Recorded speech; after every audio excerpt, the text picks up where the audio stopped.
Hello जय हिंद। Welcome to Line Technical Hub. Line Technical Hub में आपका स्वागत है। I am Line sir, having 30 years of experience in industry and today we are going to discuss about Swinburne test. Swinburne test आप इसको हम बोल सकते हैं नो लोड टेस्ट। आज जो है इसके बारे में इस वीडियो में कंप्लीट डिस्कस करेंगे। तो हेलो फ्रेंड्स, आप लोग कैसे हैं? उम्मीद करता हूँ आप लोग अच्छे होंगे। आप लोगों की तैयारी भी अच्छी चल रही होगी। तो मैं उन दोस्तों से रिक्वेस्ट करूंगा जो हमारे चैनल में पहली बार जुड़े हैं, कृपया चैनल को सब्सक्राइब कर लें और इस तरह के जो है मैं टेक्निकल वीडियोस बनाता रहता हूं, आप इसका फायदा उठा सकें।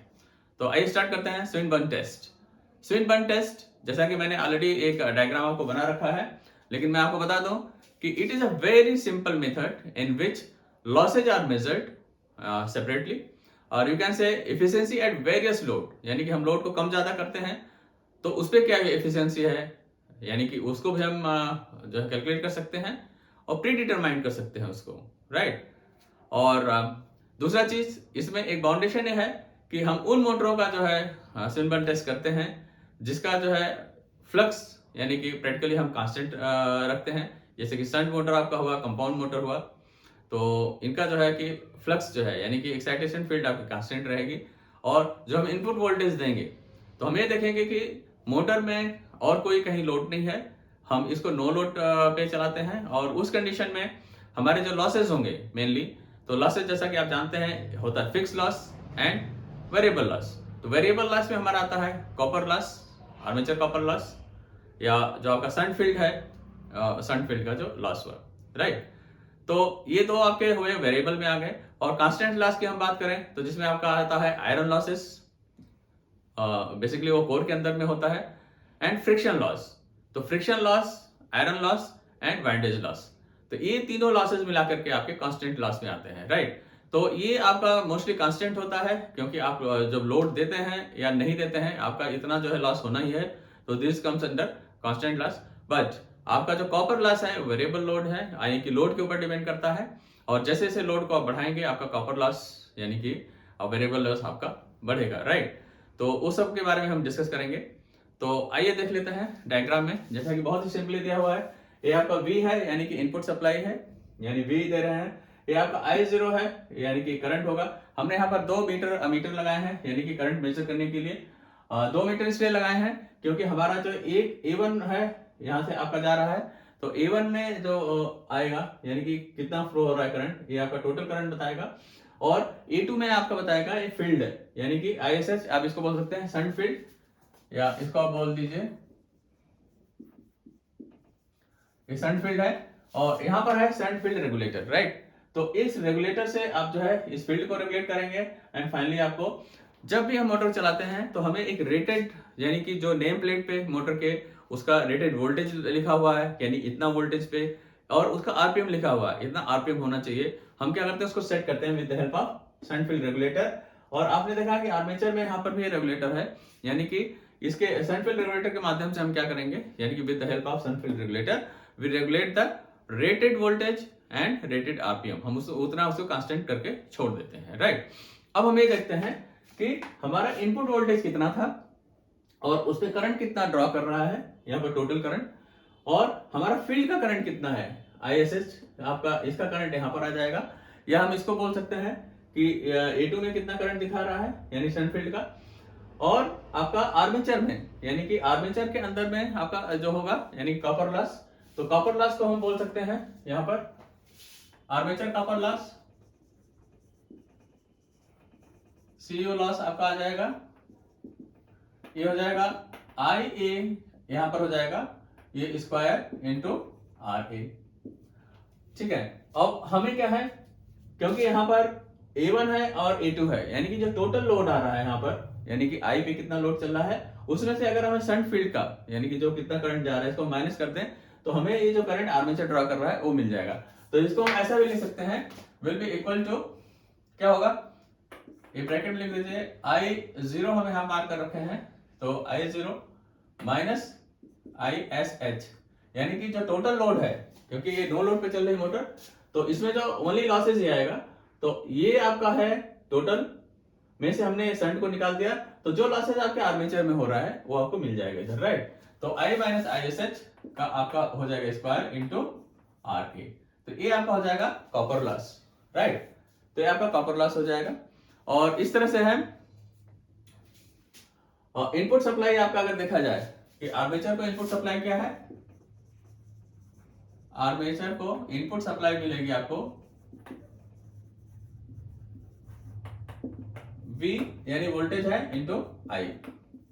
ये आपका है, ये पावर मिल रहा है इनपुट पावर। और शंट को अगर हम बोले तो शंट को हो जाएगा, शंट को इनपुट पावर क्या मिलेगा, शंट इनपुट पावर क्या हो जाएगा, यहां पर हो जाएगा V इंटू ISH है, राइट। ये जो शंट का है तो V ISH हो जाएगा, राइट। तो ये आपका शंट फील्ड को पावर मिल जाएगी। अगर हम लास्ट बोले टोटल लॉस, तो हमारा यहां पर आ जाएगा टोटल लॉस क्या होगा, टोटल लॉसेस बराबर आपका हो जाएगा fixed loss plus variable loss. तो हम जानते हैं फिक्स्ड लॉस में क्या हो जाएगा, ये आपका हो जाएगा कांस्टेंट लॉस, यानी iron loss, friction loss, windage loss, ये मिलके आता है कांस्टेंट लॉस, यानी कि WC प्लस वेरिएबल लॉस में क्या हो जाएगा आपका, यहाँ पर कॉपर लॉस, यानी कि आर्मेचर कॉपर लॉस, ये आपका हो जाएगा, राइट। तो इसको आप लिख सकते हैं वेरिएबल लॉस में armature copper loss and field copper loss, ये हो जाएगा CU लॉस प्लस ISH का ये जो आपका लॉस, राइट। तो ये आपका हो जाएगा। अगर आप इसकी बात करेंगे ISH आपने निकाल लिया है, नहीं तो I0 जो आपका करंट जा रहा था उसमें से आपने कॉपर लॉस का माइनस कर देंगे तो फील्ड का मिल जाएगा। वैसे फील्ड का यहाँ पर मीटर लगा हुआ है, ये डोनेट कर देता है, तो ये आपका आ जाएगा आर्मेचर कॉपर लॉस। अब अगर हम एफिशिएंसी की बात करें यहाँ पर, तो ये इसमें आपका हो जाएगा total loss, fix loss plus variable loss, ये आपका हो जाएगा टोटल लॉस।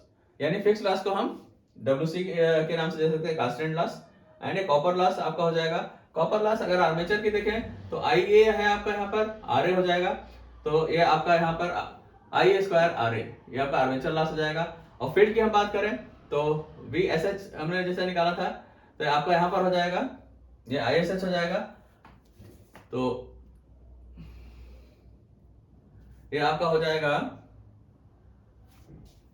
IA यहां पर, यानी कि आप बोल सकते हैं कि I0 माइनस कॉपर लॉस आपका था, यानी कि ये यहां पर आपने निकाल लिया था IA का स्क्वायर, IA का स्क्वायर इंटू RA, इसको आप माइनस कर दीजिए, ये विल बी आपका shunt field, shunt field losses. तो शंट फील्ड लॉसेज आपका हो जाएगा जो टोटल करंट आपका फ्लो हो रहा था, यहाँ पर आ रहा था, और जो अपना आपका जो इसमें करंट जो है आर्मेचर में जा रहा है, इसको माइनस कर देंगे तो ये आपका लॉसेज हो जाएगा शंट फील्ड का, राइट। तो हम ये शंट फील्ड का लॉसेज निकाल सकते हैं। तो ये हमारा हो गया ये इंडिविजुअल लॉसेज। हम इसमें क्या करते हैं, इंडिविजुअल लॉसेज को कैलकुलेट कर सकते हैं और मोटर का जो है एफिशिएंसी हम निकाल सकते हैं। और जब हमें मोटर एफिशिएंसी मिल सकती है और हमें जो है कि फील्ड में कितना लॉसेज है, आर्मेचर में कितना लॉसेज है, हम इसको पहले ही डिटरमाइन कर सकते हैं। Then we can easily take decision कि whether it is solving our purpose और नॉट, हमें ये मोटर लेना चाहिए या नहीं लेना चाहिए, वो हम बहुत ही आराम से इसको डिसाइड कर सकते हैं। अगर हम इसकी जनरेटर की बात करें तो जनरेटर क्योंकि वोल्टेज जनरेट करता है, पावर यहाँ से जनरेट होता है, तो यहाँ पर क्या होता है आप देखेंगे कि यही आपको जो है फील्ड को भी सप्लाई करेगा और यही जो है आपको इधर फर्दर लोड को भी सप्लाई करेगा, राइट। तो वो जो लॉसेज होगा उस समय आप अगर IA की बात करें, यानी कि IA की हम अगर बात करें कि कितना करंट होगा, IA इक्वल टू अगर हम निकालें तो मोटर में तो हमारा IA हो जाता है उस समय, अगर हम मोटर की बात करें तो ये हो जाएगा I माइनस ISH, यानी कि ये आर्मेचर का जो करंट होगा ये मोटर में, क्योंकि मोटर में जो है IA जो टोटल करंट ड्रॉ कर रहा था उसमें से हम ISH माइनस कर देते हैं, तो ये हो जाएगा मोटर के लिए है, राइट। लेकिन अगर हम जनरेटर की बात करें तो हमारा IA क्या होगा, IA तो हो जाएगा I प्लस ISH हो जाएगा। क्यों? क्योंकि ये जो है जनरेटर की बात है, जनरेटर यहाँ पर क्या होगा, इनपुट ऑलरेडी ये जनरेट कर रहा है, जो हमारे आर्मेचर से जो निकल रहा है यही आपके इस लॉस को भी फिट करेगा। तो ये दोनों आपको प्लस हो जाएंगे। और जो आपका लोड है, तो लोड का आपका करंट कितना है प्लस आपका जो फील्ड का करंट है, ये दोनों जोड़ देंगे तो आर्मेचर का आपका इसका करंट मिल जाएगा, राइट। तो आपका जनरेटर में प्लस हो जाएगा, मोटर में माइनस हो जाएगा, इस चीज का ध्यान रखिएगा। तो इस तरह से हम लॉसेज निकाल सकते हैं यदि हम आप किसी को मोटर भी यूज कर रहे हैं इक्विपमेंट को, यानी कि इस मशीन को अगर हम एज ए मोटर यूज कर रहे हैं तो क्या लॉसेज है निकाल लेंगे। एज ए जनरेटर यूज करना है तो भी हम लॉसेज निकाल सकते हैं, राइट। तो मैं उम्मीद करता हूं कि स्विन बर्न टेस्ट या आपको इसको नो लोड टेस्ट इसको हम जानते हैं, आपको समझ में आ गया होगा। और दूसरा एक चीज और बता दें कि जैसे आप जो है इसमें रेजिस्टेंस जो मैंने आपको बताया है यहाँ पर, कि रेजिस्टेंस को आप ऐड करेंगे, यानी कि रेजिस्टेंस को आप ऐड करेंगे यानी कि इसको आप ऊपर की तरफ ले जाएंगे तो आपका जो है वोल्टेज यहाँ पर यानी कि ड्रॉप होगा, यहाँ पर वोल्टेज ड्रॉप होगा। तो आप ये देखेंगे कि आर्मेचर की अगर बात करें तो आर्मेचर वोल्टेज ड्रॉप करेंगे तो इसका जो है आरपीएम कम होगा, राइट, यहाँ पर, क्योंकि उस समय फाइनली इसके जो आर्मेचर को मिलना चाहिए, आर्मेचर रिएक्शन वगैरह उसका जो है इफेक्टेड होगा, उसमें जो फील्ड बनेगी उसका स्ट्रेंथ कम हो जाएगा, तो आपका यहाँ पर कम मिलेगा। बट यदि आप फील्ड में यहाँ पर इसको जो है शंट रेगुलेटर को आप जो है पूरा इस रेजिस्टेंस को सर्किट में ला रहे हैं तो फील्ड कम होगी, तो आपको क्या होगा, यहाँ पर आर्मेचर करंट आपका बढ़ेगा, राइट। कैसे, इसके अगर हम एक ग्राफ बनाएं तो अगर हम यहाँ पर इसको हम R2 मान लें, अगर ये इंक्रीज होगा तो हम देखते हैं यहाँ पर हम इसको IE लेके चले, यानी कि करंट का आर्मेचर करंट। तो जैसे ही हम रेजिस्टेंस को ऐड करेंगे इसका एक ग्राफ ऐसे बनता है, दिस गोज लाइक दिस। तो इसका मतलब हम रेजिस्टेंस को जब हम बढ़ाते हैं तो हमारा IA करंट जो है आप देखेंगे कि ये कम होता जाता है, राइट। और जैसे जैसे हम इसको घटाएंगे हमारा आर्मेचर करंट बढ़ता है, राइट। तो ये आपका ये ग्राफ है, इससे भी हम समझ सकते हैं इस चीज को, राइट। तो मैं उम्मीद करता हूँ स्विन बर्न टेस्ट आपके समझ में आ गया होगा, और हमारा वीडियो अच्छा लगा तो आप लाइक करें, दोस्तों को शेयर कर दें, चैनल को सब्सक्राइब कर लें, बेल आइकन को आप दबा दें ताकि आपका जो है नेक्स्ट वीडियोस का नोटिफिकेशन इमीडिएट मिल जाए। मिलते हैं अगले वीडियो में, जय हिंद।